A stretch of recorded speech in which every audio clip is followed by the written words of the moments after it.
Hi, this is Two Nerds One Pod, the podcast where we talk about stuff that matters to us and no one else. My name is Scott. And I'm Jake. So, welcome everybody. This is a very special day because after I would say 5+ years of planning, we finally hit it. This is going to be our last episode. Our goal was 12, and this whole process started out many, many years ago when Jake wrote me and said, "Hey, we should do a podcast sometime."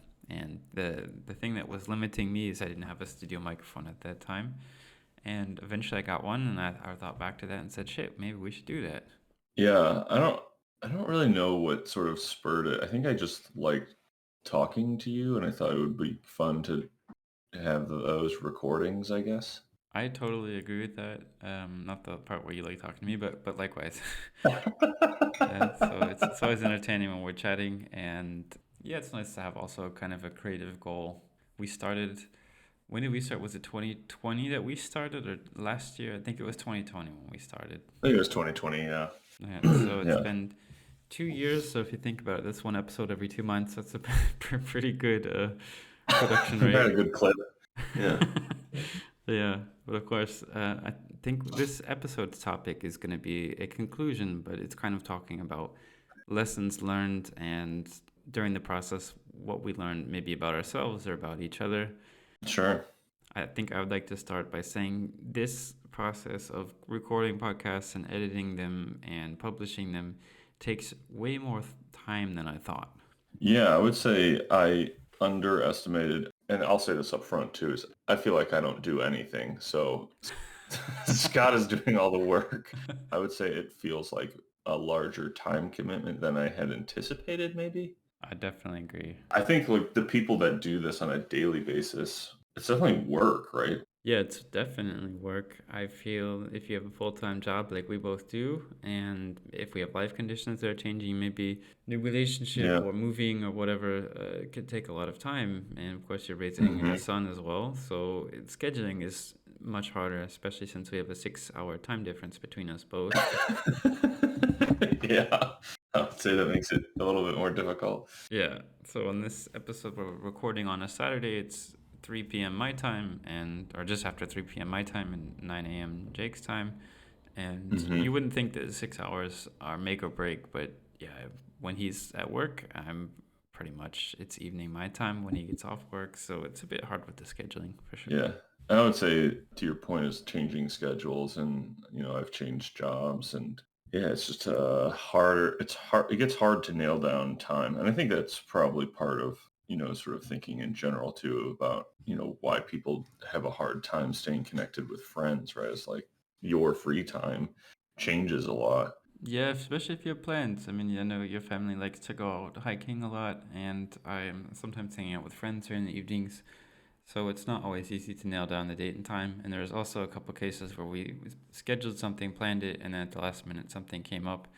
I think that's pretty normal in life in general, but it's a bit harder if you're trying to sit down and record something for 45 minutes to an hour. Then, yeah, sometimes it just doesn't happen. Yeah, yeah. I mean, it's a good reflection of life, and it's not something that you think about as someone who listens to, whatever podcasts or. I know typically the ones that I listen to are more like it's their job, right? They're either part of like a radio station or that's all they do is record that podcast, and that's their whole thing. Sure, as daily or weekly. Yeah, right. So my kudos go out to anyone that can find the time to have a full-time job. Maybe they do. I'm trying to think of famous podcasts right now, and I can't think of a single one. But someone that does it on top of their normal job and their life. So my kudos go out to those people. Yeah. I mean, it also makes sense to some of the people I listen to, like the McElroy brothers. It makes sense. They're on, I don't know, 4 podcasts, and it's hard to imagine what it would. I mean, I assume they have teams of people now that edit for them, but they used to do, was it Polygon? They like ran the Polygon website basically or started it. And they left Polygon because they were doing more podcasts, and I was like, they don't have time. And now doing this, it's like, well, no shit, you don't have time. Yeah, the visuals, especially if you have some sort of visuals with the podcast, then it takes much more time. And at first I thought, okay, I'll make funny jokes, images for every joke, and I did that for the first couple episodes. But then after that, it was just something where I couldn't keep up with it. So we had to make decisions while we were going through. And the original concept was going to be more detailed, or at least in my head anyway. And Hmm. now it is what it is, right? You have to try to make it work and also keep some sanity for yourself while doing it. So that kind of changed over time when we were doing it. Sure. I mean, you have to make compromises, right? I mean, it's just part of it. Yeah, and when I went back through, I listened to a couple clips of it, and I was thinking, man, you say much more entertaining things than I do during the podcast. So I think yeah, maybe. I don't know. I think it works better in that I just have questions. A lot of what I have to say is just questions. Um, like the podcast, the last one we did with Asher, it was just questions, right? right, the one about nuclear power. Yeah. And same thing, I think, with Joe too, right? It was just a lot of question. I just had, I always feel like I'm asking more than talking, I guess. Yeah, if we have a guest, I think we're both concentrated on asking questions to get to the root of the matter, or not the root of the matter, to kind of induce a response where they tell a story or tell something interesting. And it helped that both of the guests, they didn't, I don't think they prepared themselves so much, but they just had a lot of knowledge on what they were going to talk about, and so that helped for sure. Yeah. I think what works too is not, I would find this in the podcast that I enjoy too, is the hosts or whoever let someone else talk, or they want to hear more rather than just talking over a guest, or sort of, the show's all about them. I have no interest in Joe Rogan, as not just because of his horrible worldviews, but because of, like, it's just not entertaining. Like, I don't want to hear him talk the whole time. It's not. I try to gain knowledge from other places. I listen to a lot of educational podcasts and stuff. Yeah, and storytelling rather than I don't know, just talking. Yeah, it's really tough when the host is sticking to an agenda and they want to hear their own voice more. I can't think of any Yeah. examples because I just don't listen to very many podcasts right now, but I've had some in the past where they don't even let the guest finish speaking their sentence, and then maybe they switch the topic, and it feels really abrupt and doesn't really fit in that moment, right? Yeah, like a bad interview. Oh, yeah. Or they're Yeah. talking over each other. We have, of course, with every, suppose it's the same with every podcast that you're doing online, is you can't see when the other person is about to speak, right? Unless you're doing a video call with them or something, which some do, but most don't, I would say. And then at that point, you have to let a little bit of time in between your responses or anticipate if they're going to say something.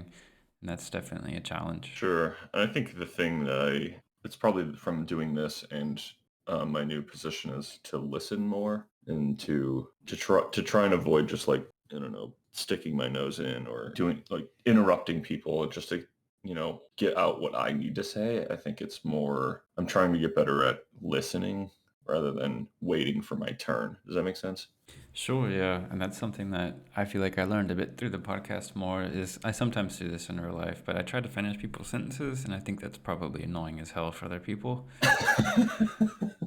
So I do it a bit in the podcast. You might hear it if you go back and listen to, but I've tried very hard, and this is something that I've learned to be more of an active listener, and that is something that Mm. I think is a life skill. Yeah, it's not easy to do, right? Of, like, learning how to listen, intake that information, and then have a response. Because a lot of times, especially like on business calls and stuff, right, is everyone's just waiting to say what they need to rather than listening to what the problem is. Oh, totally.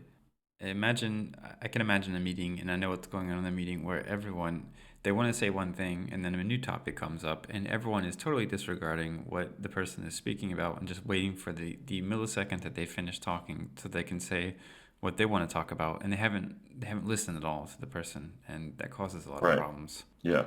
And it might not be as egregious for, like, podcasts or whatever because, we have a topic or whatever, but something to be cognizant of. It's something to think about. Yeah, and as you mentioned about topics, it's probably at first when I imagine us doing this, I was thinking, okay, we're going to talk about this point and then move on to that point, move on to that point. But I don't think you can. We even created questions for each other, which for the first couple of podcasts we were relying more on that. But Yeah. it's so much more interesting if someone says something and you feel like it's an interesting point or that there's more to it or they're telling a cool story, especially during the jobs podcast and the nuclear power podcast. Yeah. And then just go with that and whatever they're talking about and ask something that interests you because it might also interest the listeners, right? Yeah, that's a really good, man. I didn't even think of that. That's an amazing point.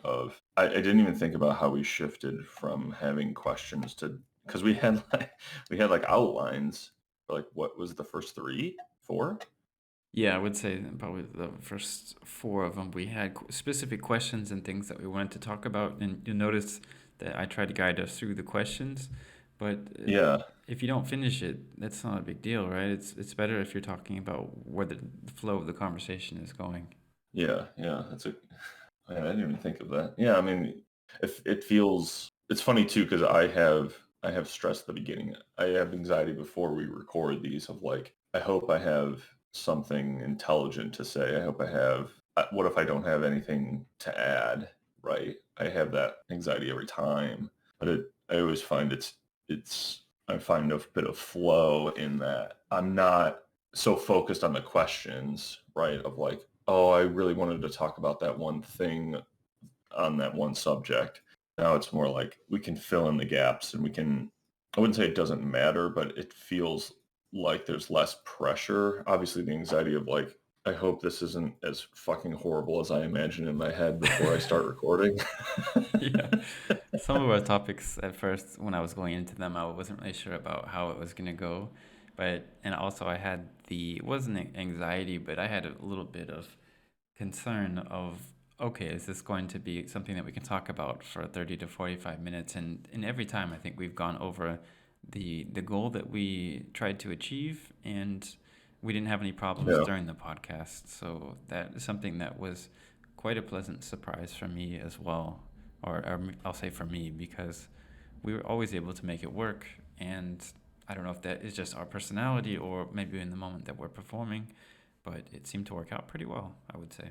Yeah, I would say the same, right? Is I never felt like we were in need of more time. I guess part of that too is because I take long breaks before between words and sentences, so that probably adds a little bit to the recording length.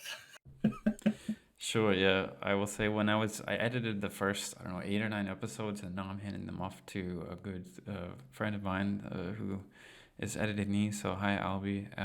And your speech is really entertaining, and you have lots of good points, but there's so much dead air in between what you're saying. You just do a super cut of. Yeah, Jacob Supercut. It's funny because you often will start a sentence like I, I think, I think, and then keep going with that, and it's always funny to listen to that. Yeah, it's just my brain trying to catch up with my mouth, right? Yeah, and that's the way you think too. So it's totally cool, and I'm fine with it. It's just when you're doing a podcast, and most of the time I cut them out. Yeah, but then you have to like someone has to go through and cut all like the silences out. Yeah, or the times where we're talking over each other. It doesn't happen as much with two people, but when you have three people and there's a pause, people are going to start talking, and then sometimes we talked over each other. So I say that was pretty common when we had a guest on with us. Mm, yeah. That happens on work calls too, because it's just part of my speech pattern, I guess, of pausing and thinking. Because especially at work, I want to make sure that I say the right thing. Because if I say something that isn't correct, right, like a client could pick up on that and run with it, or like, you said this, and I am extremely thoughtful on every word and every sentence I say at work just because it's most of what I deal with is like high stress, like I fix all the emergencies basically. And so it's just, I have to be extremely cautious about how I say things. And, there's a lot of translating too, right? Because I do some highly technical stuff, at least in my client's eyes. And to translate that sort of live on the air with a client, it's like I have to think about the actual root of the problem and then translate that for a novice. What you just described happens all the time on work calls where I'm like, well, and I'll pause and then someone else will just interject. And it's like, well, no, I was getting to the point. I have to put it all together. Yeah, you need a moment. And Yeah. that's something where if you do say that something and you introduce a new idea into the room that might not be 100% correct, that's seared into the mind of the client saying, well, you said this, and Oh, yeah. that's a tough situation to be in. Yeah. Fine. I saw this most during trying to convey a complex topic, especially during the last podcast that we did on nuclear power or nuclear disasters, accidents. Um, Trying to translate something that is pretty specific and technical about the actual events that happened, what part of the reactor failed or what happened, and trying to Yeah. create questions or ask questions that would simplify that so people would understand if they weren't very familiar with the topic. Because I felt like someone that didn't know very much about it, to be honest. Oh, yeah. You know, admitting something a bit is like, and dear viewer, don't take this the wrong way, but I don't think about someone listening to this ever. I don't think about the person listening to it. I mean, maybe I should have, but it was never, at least overall, I would say the podcast was never about being heard or making sure someone else listened to it, or yeah, it was just about having the conversation. I guess part of that too is it feels vain to say, but I found listening back to some of the recordings pretty comforting. I don't know how to describe it better. I was just going to say, you alienated one person right now, just with your previous statement. Just want to have you know that right now. One per And you or who? the potential viewer, I mean, I don't know, it depends. But I will agree with you with what you said that going back and listening, it's not like I listened to the whole thing start to finish, but I listened to a couple parts because I was actually going through the videos to see if we had comments or views or likes. And then I saw, or rather, I heard and listened to the podcast, and there's a couple points where I was like, oh, that's pretty interesting. And it's not like I remember everything that we talked about, right? So No. it was like listening to it again because when you're talking about it in the moment, you register what the person says, you respond to it, and you internalize it. But maybe 6 months later, you have no idea what you talked about on that particular episode, right? Yeah, exactly. Right. And I mean, it's funny too because it's like I say a lot of things. So what like if we're talking about, hey, remember on that one episode you said X? I'd be like, no. No, I I don't. say a lot of things. Yeah. It's like people who were really into Star Trek or whatever, and then go to conventions and are like, "Hey, on this episode, on the in this scene, you did X," and they're like, "What the hell are you talking about?" There's no way I'd remember that. Yeah, especially since shooting TV shows and movies, I imagine it's so many hours of footage and retakes, and then only a certain percentage is used anyway. So I can imagine that they have no idea what they did in the whole So picture. many hours. I don't know. Do you? I guess in general, do you feel like you got out of it what you wanted? This is a very good question, and I would say yes, 100%. I wasn't sure what to expect when we started, and I had really ambitious goals of maybe having visuals the whole way, but even despite cutting that back, finishing this episode today, I think I'll go through the whole week with quite a good feeling because it's just having something that we talked about literally years ago, and it's not like we just mentioned it once or twice. I think it came up multiple times, and now actually Years, doing years it, and years. yeah, years, and then now actually doing it, and then seeing the end in a good way, not saying like, oh god, I can't wait till this shit is over. It was more of I can't believe we've already done the 11 episodes, and then 12, that was our goal. I'm not even sure why the number 12, but that was just from me in my head, like a season more or less, something like that. Yeah, sure. So this is season 1 and probably the first and last season. Yeah, I don't know. It's a complex answer about whether or not I got out of it what I wanted. My expectations changed, I would say. Oh yeah.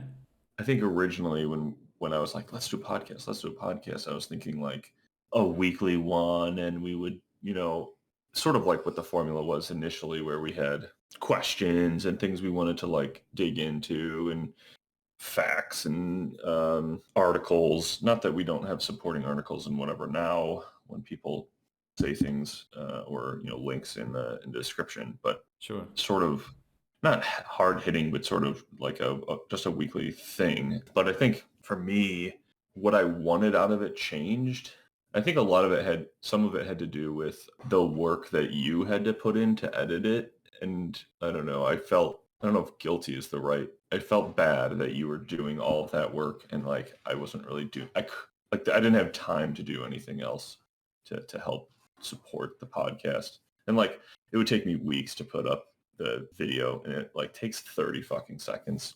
So like, if I can't do that, is it worth having Scott do all of that work? Or is it, I don't know, did I really want to do it? Did I have the right intentions? If I actually wanted it, wouldn't I do X? It's the same thing with like any, I don't know if you can call a hobby something you do once a month, but Occasionally. but just like what you want out of it and what you're getting out of it and what you put into it sort of changes. I don't know. I guess from the start we should have just like paid someone to edit it. Like in hindsight, I think it would have been better, easier, whatever from the beginning if we just paid someone to edit from the beginning. 100%. I think I underestimated the time commitment to edit. Yeah. It just depends on what we were saying and how smooth we were between the different topics and the transitions and the speech patterns Yeah. of both people, right? So, Which like for someone just starting is horrendous. yeah, the setup, I think we underestimated how much it would be per episode. Just out of curiosity, Yeah. if we had started with paying someone to edit, how fast do you think we would have put out the episodes? What's your idea? I mean, ideally, I would have wanted probably like a weekly one. A weekly, yeah, I think that was also my expectation. With even without paying someone, I would say with doing the work by ourselves, I would be happy if we did one every 2 weeks. But Yeah. having to do the work and scheduling and maybe other stuff came up in real life. I was then happy when we would do one a month, which sounds like very little. But I would invite anyone that's listening, for the 1 to 2 people that might listen to this episode, I do invite you to try this experience yourself, doing a creative project that involves working with 2 people and not necessarily a podcast, but collaboration is not Yeah. always you imagine it as something in your head, and then I think the reality can be quite different depending on, as you said, the motivations, the expectations, and the commitment from both, right?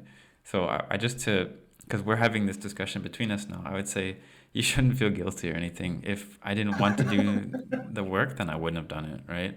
Sure. I'm just Sure. saying, once we got the first 2 or 3 going, then I was really into it and definitely wanted to keep going and to finish it. Yeah. So that's part of my personality. Is I used to be someone that would give up very, very easy on things that were frustrating, hard, difficult. Not to say that this was frustrating, hard, or difficult, but it's just time, right? If you're editing, let's say 15 minutes of source audio, I would say it would take probably about 4 to 5 hours if you have to do lots of edits and adjustments, right? So it can be a Jesus. time commitment. Yeah. I was gonna go back to one of the things that we touched on was the topics of the episode. We kind of mentioned that we had different topics. That was actually the hardest part for me, is coming up with the topics, and we both did something with that. And when we had a guest, we tried to talk about what they wanted to talk about, and Yeah. oh man, the topics, we are both pretty indecisive people, I would say, in general. Is that accurate? Yeah, That's a good way of putting it. yeah, so imagine if you have 2 people that are together in the room, they want to order food. It would be the situation of, what would you like for dinner? I don't know. What do you want for dinner? And then back and forth. Oh, yeah. Well, I was thinking this. What do you think about that? I don't really want to do that. Yeah. Oh, well, Yeah, I don't like Chinese food. Oh, okay, well, what about this? I don't know. well, like all the topics were like non-committal unless someone had like a really strong feeling, which was rare. But Yeah, it was right. always like, I have these like 12 ideas. Do you want to like maybe pick one? You're like, yeah, maybe. It was like, yeah. Yeah, but we did some pretty interesting episodes. I think my favorite were probably not to pick favorites or anything, but probably the nuclear disasters one. The expectation I had going into that was I don't know how it's gonna go, but the result was I learned a lot of interesting things and learned something about technology and also history, which I really like in general. So that was a really a cool one. And then I also loved when we were just telling stories that happened to us in our lives, like the injuries or Hmm. the jobs, the worst jobs in college. Those were really cool when I got to know more about you as well, right? Yeah, I agree. I think those are sort of my two favorite overall topics was having guests on and then where we would just like talk about our lives or our history, right? Tell stories. I think those two, I think that's sort of where we hit our stride, I would say is, I think, early on we had our international correspondent Yeah, on, yeah, yeah. Good old Tom. Yeah. and we were new to having guests, which, it's fine. And no discredit to him. I think we were sort of still figuring out how the podcast was working or what we wanted to say or how we wanted it to function. Joe and Asher both were able to sort of cash in on us like being more, I don't know, open or more flexible on what we wanted to say or how we wanted to say it, or, being more open to sort of a conversation rather than sticking to topics or, sort of a interview, right? Yeah, we got more experience by the second or third guest, and at that time, I think we realized, okay, it's better to ask interesting leading questions and suggest different topics during the podcast, and then it went pretty well, I would say. Yeah. I still think like Tom's episode is really interesting, and I got a lot out of it. But that again, in hindsight, right, is that to restructure it all, it would be a lot easier or a lot. I think it would have been more successful for me if I would have known what I know now from the beginning of like, don't have stringent topics, just let the conversation be what it is, and sort of don't get so hung up on hitting all the notes and just go with the flow. I was just thinking that go with the flow, right? Yeah. I will say I'm really happy that we were able to, if people, we are on this mutual Discord channel from people that used to play this horrible MMO EVE Online, right? Row Squad.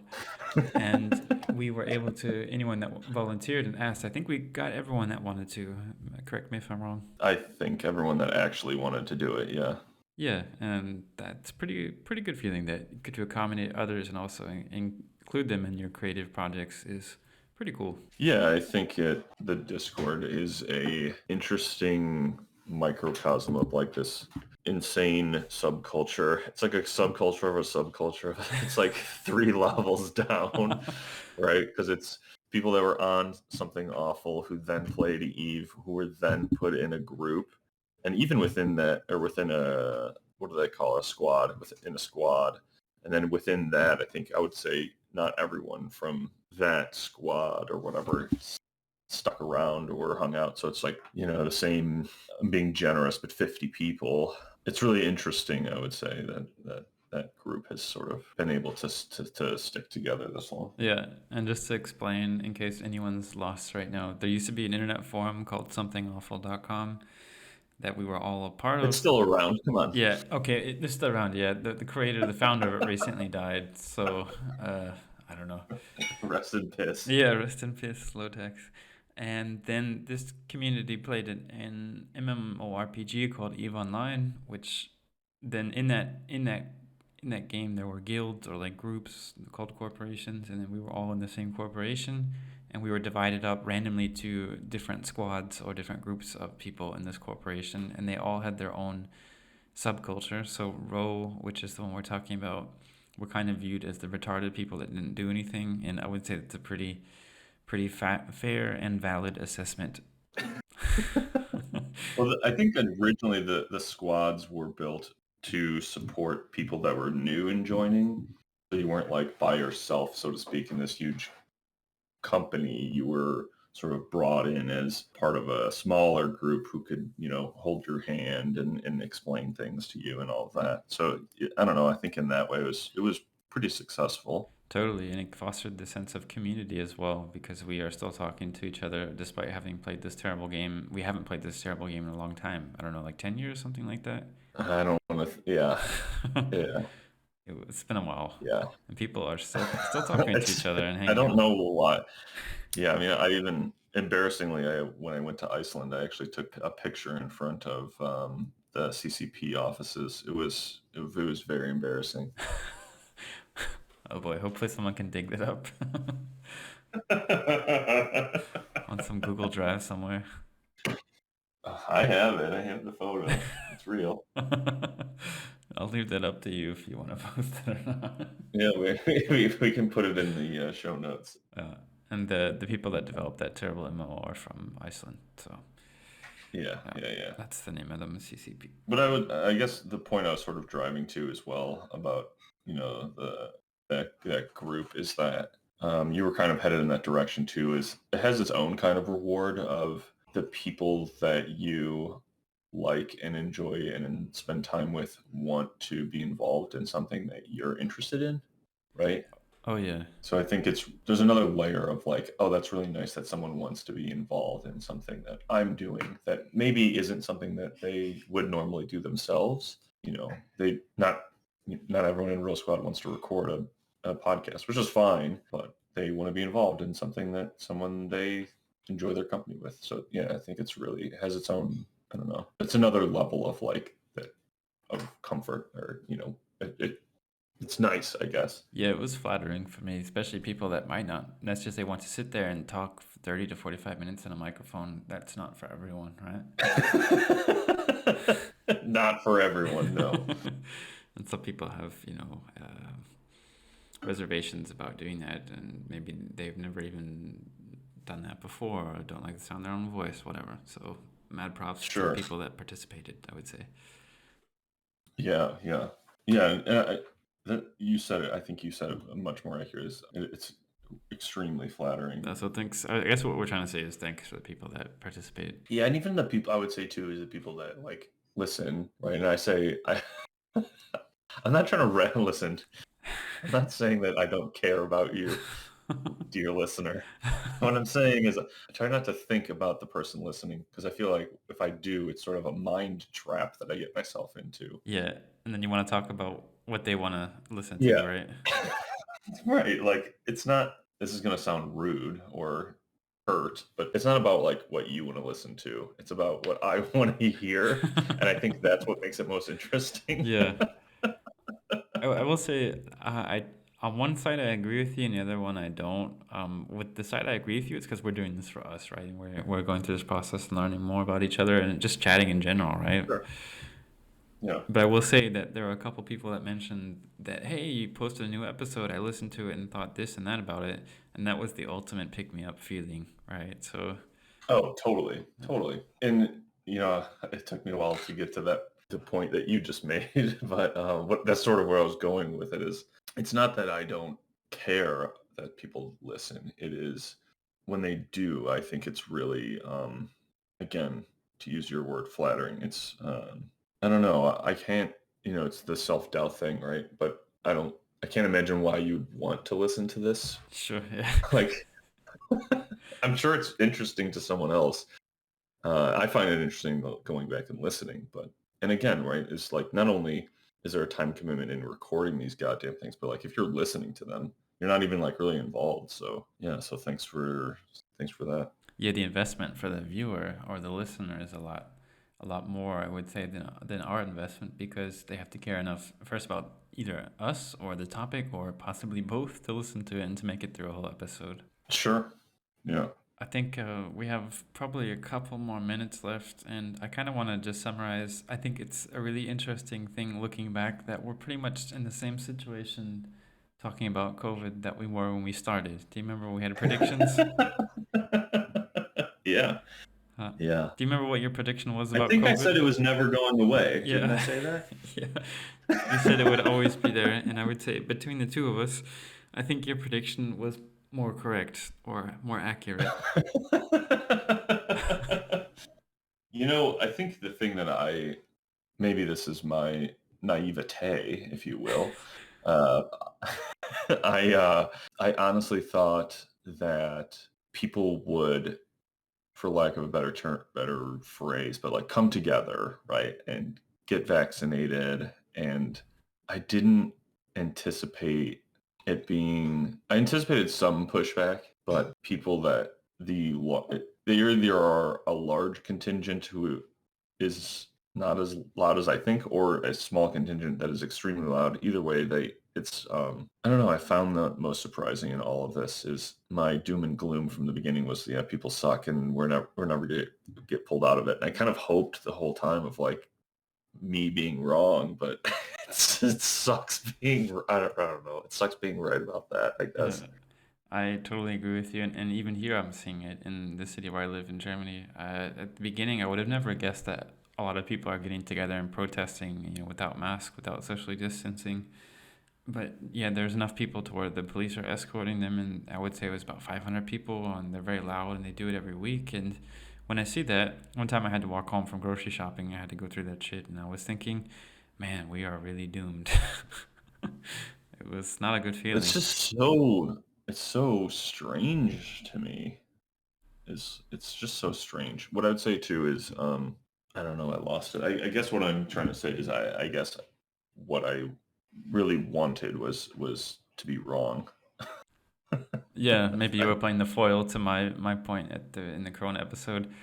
I really wanted you to be wrong too, but it's not like I'm giving up hope totally, but this is much more deep seated and longer lasting, and just it's making me tired, going through this same shit every day, right? Especially seeing people that I know, friends and family, that are getting COVID, and it's I really wouldn't have. If you had told me in March 2020 that okay, you won't leave the house more or less for 2 years, I would have laughed. But at this point, I think it's pretty accurate. I mean, Yeah, I think the other thing, there's sort of two sides of this too, and they kind of go against each other, but of like everyone is sort of staying home, but also like acting like nothing is really still happening. 'Cause I mean, part of this too is our number of deaths, at least here in the U.S., is very high, and it's not really on the news. COVID coverage is nowhere near what it was even 6 months ago, right? and our numbers have only increased and increased.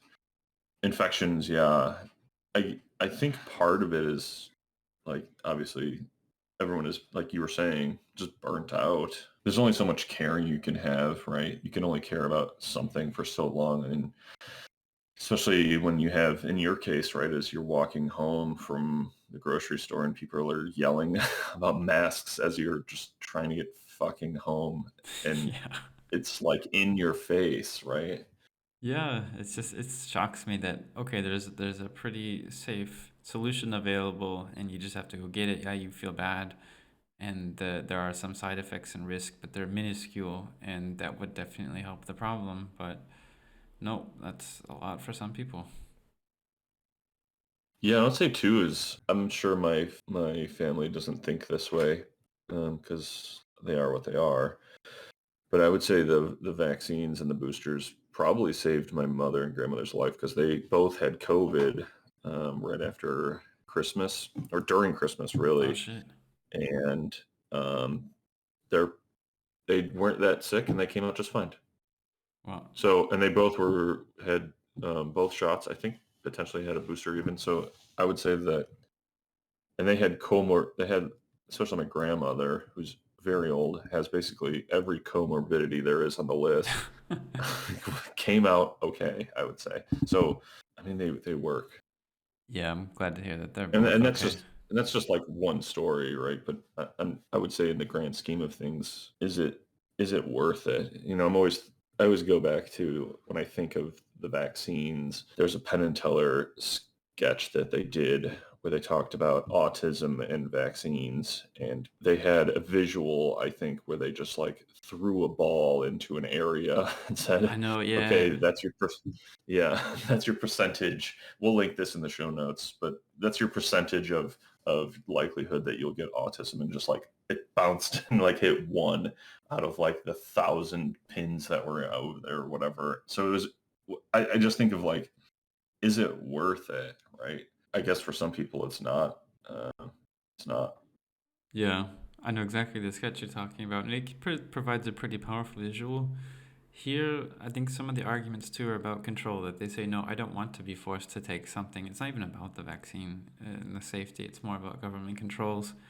And yeah, the government here has passed lots of laws that unvaccinated people can't go to certain things. And I say, fuck them, fuck you. If you do that, just I hope you have to stay home forever, basically. Right. Yeah.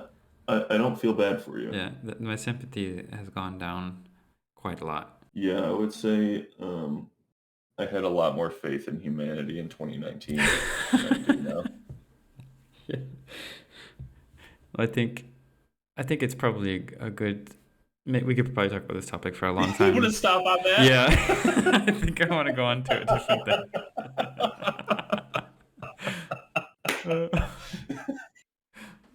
We could have. Oh, that's a good that's a good pin to put in at the end there. Yeah, I think that's the one time where I've deliberately said, "Okay, I'm gonna stop this flow of conversation," but I feel like I don't want to end this podcast on a downer. So I think I would ask you, do you have any final words to say about a conclusion for this podcast and what we've learned, how you're doing, anything of that sort? I don't know. I guess on the opposite side of the coin that I just sort of said is, yeah, I mean, I guess I just want to say thanks, especially to you and to the people who listen. It's really means a lot, truly. I also would like to say thanks for the commitment to do this because I don't think anyone could do 12 episodes of something. And the people that listen, that's really was a good pick me up when we were doing these. And it also helped with the motivation to keep going. Yeah, for sure. So I would say, unless we have something more to say, then that's it, more or less. Yeah. Sorry that you had to listen to all of it. Oh, and I know we just said the outro, but I feel like if you have a creative project and you're waiting to do it, don't wait, just do it now. Yeah, for sure. And collaborations are worth it. Yeah, 100%. Okay, folks, then we're signing off. Ta-ta.